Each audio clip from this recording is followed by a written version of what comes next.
สาธุtiền đôi bàn bằng hai người dương mưa pi tại chỉ bàn to đà thất nơi lừa để xây nâng chùa của bọn mình cho nằm lâu khai bỏ nâng ngày chăn là hai không ai dụ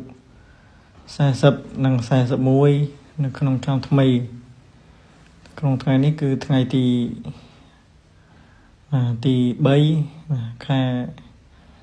អាចារ្យសំទុះគឺខែ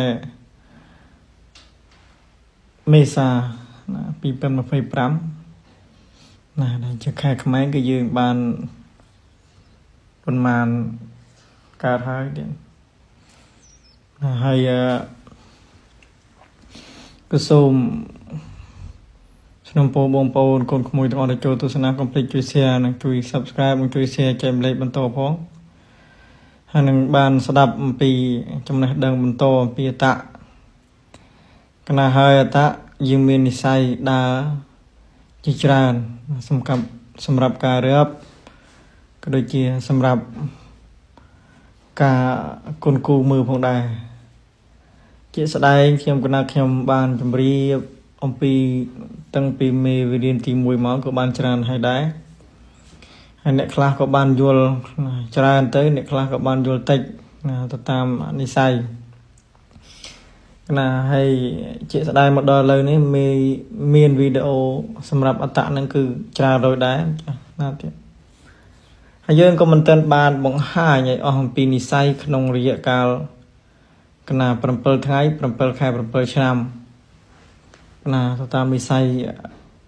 ប្រជុំពិភេកទេព្រោះក្បួនយើងឈៀងគ្នាជាមួយប្រជុំពិភេកហើយក៏មិនទាន់បានចងក្រងសារជាថ្មីនៅក្បួនតម្រាឲ្យល្អិតនេះទេនៅទេគ្រាន់តែជាក្បួនសរសេរដៃហើយក៏ចេះចាំតិចតួចអំពីគ្រូពីមុនមកតែប៉ុណ្ណោះហើយក៏មានការខ្វះខាត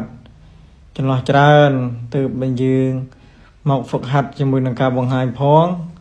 មកបញ្យល់ផងដើម្បីឲ្យថាដូចយើងរៀនភាសាអង់គ្លេសហើយយើងអនុវត្តផងរៀនផងចឹងសូមជម្រាបពិតប្រាកដណាស់ទៀតហើយសម្រាប់វីដេអូនេះសូមផ្ញើជូនពិសេសចំពោះបងប្អូនកូនចៅហើយលោកជំនាញសិក្សាទៅលើក្បួនតម្រាផ្សេងខ្ញុំចាញ់ទៅចែកម្លែកតទៅនឹងខាងសិទ្ធិកាតហោរាក៏ដូចជាតម្រាក្បួនយន្តអធិនផ្សេងមកដែរជាស្ដែងយើងក៏មិនសូវមានពេលវេលាសម្រាប់បង្ហាញពីព្រោះកិច្ចការខាងក្រៅនេះកំពុងតែមានខ្លាំងដោយការចានិងការធ្វើនឹងកសែងយន្តហ្នឹងគឺច្រើនចឹងទេក៏មិនសូវមានពេលវេលាក្នុងការបង្ហាញបងប្អូនកូនចៅទើបថ្ងៃនេះក៏ឆ្លៀតឱកាសក្នុងការបង្ហាញហើយយើងមកឃើញហើយទៀតកម្រណាស់មនុស្សណាដែលកើតថ្ងៃឆ្នាំខែដូចគ្នាអញ្ចឹងគឺមិនងាយទេទៀតតែខ្ញុំនឹងបង្ហាញអំពីនិស្ស័យទៅលើលេខបុគ្គលបែបនេះណាអានេះគឺខ្ញុំធ្លាប់បានបង្ហាញមកដែរគាត់ថាជួនកាលយើងបង្ហាញអំពីនិស្ស័យនៃចិត្តគំនិតតែយើងមិនអានបង្ហាញអំពីជោគវាសនាក្នុងអាយុទេដូចយើងបង្ហាញថាថ្ងៃអាទិត្យខែ1ឆ្នាំ1ថ្ងៃអាទិត្យខែ1ថ្ងៃច័ន្ទខែ1ឆ្នាំ1ថ្ងៃអង្គារខែ1ឆ្នាំ1ហ្នឹងគឺយើងបានបង្ហាញទេគឺយើងធ្លាប់បង្ហាញពីមុនហើយឥឡូវយើងមើលអំពីនិស្ស័យវាសនារបស់គាត់កាលពីអាយុ40គឺមានបញ្ហាម្ដងហើយឥឡូវនេះចូល41អាយុ40យើងមើលអំពីនិស្ស័យយើងរើអំពីតនាងដល់20 30 40នេះស្លេកលេខគ្រូជាលេខលៀបហើយនៅ40អត់ទេក៏ប៉ុន្តែចុះដល់ពេលខ្ទង់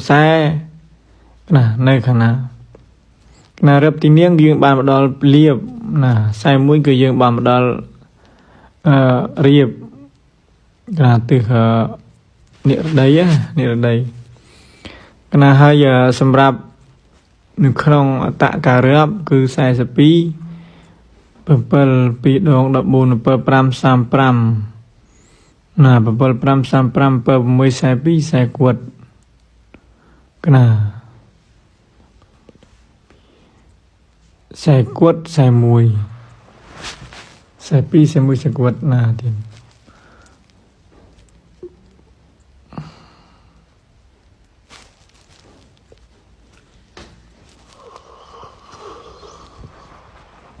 ចឹងទេក្នុង41ណាបើទទួលបានលៀបក៏មានសត្រូវបៀតបៀនយាយីដែរក៏ប៉ុន្តែគឺច្បាស់ជាបានល្អប្រសើរខ្លាំងកិច្ចយើងគឺយើងធ្វើគ្រោះធ្វើនាម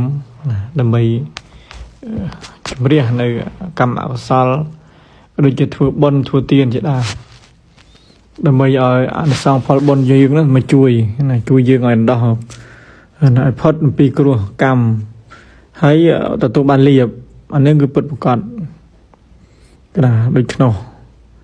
កណាបើទៅមកទៀតគឺអាយុ42គឺយកធ្លាក់លើអី7 6 ដង 42គឺធ្លាក់នៅលើទាសាទិស័យក្នុងឆ្នាំនោះយើងគប្បីនឹងប្រុងប្រយ័ត្នចំពោះគ្រួសារពីព្រោះលេខកើតគឺជាលេខទាសាទិស័យគឺលេខទៅឆ្ងាយអតាំងយុសាំងញាតណាហើយវាអាចជាបញ្ហារបស់ញាតក៏ថាបានឬក៏មានញាតដែលមានជួបបញ្ហាណាផ្សេងដូចជាអាចទៅបាត់បង់ជីវិតអានោះខ្ញុំក៏បានជម្រាបថាបំភ័យបង្ហាញគឺថាជាលេខដែលអាចដូច្នោះតែសូមជម្រាបកណាហើយអនុ42 43 44 45 46 47ណានោះគឺបន្តមកទៀតតែខ្ញុំក៏បង្ហាញតែប៉ុណ្ណេះចុះណាក្រោយបងប្អូនមានការចំណាប់អារម្មណ៍ណាកាន់តែវែងឆ្ងាយទៅណាកាន់តែវែងឆ្ងាយទៅវាពិបាកស្ដាប់គ្នាក្នុងការបញ្យល់ណាហើយជាពិសេសគឺសម្រាប់សិស្សតែលោកមកសិក្សាគឺលោកមកសួរបន្ថែមយើងចុចញិចយកអាសំខាន់ណាតែគាត់ថាបែបនេះគឺយើងមានបជ្រួយទេណាយើងមានបជ្រួយបែកខាងឆ្វេងនៅផ្នែកខាងក្រោមចំពីលើទ្រូងនៅចំពីមុខណានឹងបជ្រួយគណៈហើយក៏សូមគ្រប់ជូនពរនឹងជូនពរឲ្យអ្នកដែលគណៈបានមកទទួលនៃការប្រោះព្រំសិទ្ធិបលិកាណាសម្រាប់អ្នក41ឆ្នាំថ្មីក៏សូមឲ្យជួបលៀបជួបសំណាងសូមឲ្យគ្រោះអន្តរាយទាំងឡាយទាំងពួងគឺបើវាជិះឆ្ងាយក៏មកបៀតបៀនឡើយចឹងទេខ្ញុំណាខ្ញុំសូមគោរពជម្រាបលាសូមក្រាបគុំលាកណាសាធុ